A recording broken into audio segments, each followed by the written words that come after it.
Hey everyone! In this video, we'll show you how to compress PowerPoint files using ZipKing. There are two easy ways to do it.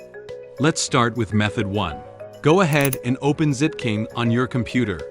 You'll find the PPT compression tool under the Image, PDF, or Video tabs. Click any of them, and then select PPT. In the Compress interface, click Add File to upload your PowerPoint file, or just drag and drop it into the panel. If you'd like, you can set the compression quality and choose where to save the output file. Once you're ready, Compress. Now let's check out method 2.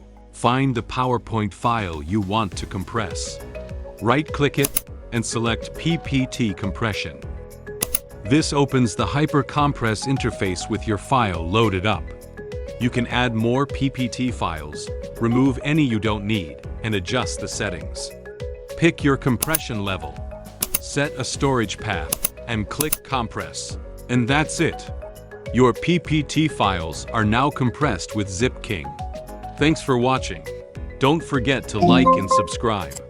Click the link in the description to try WMaster ZipKing for free. See you in the next video.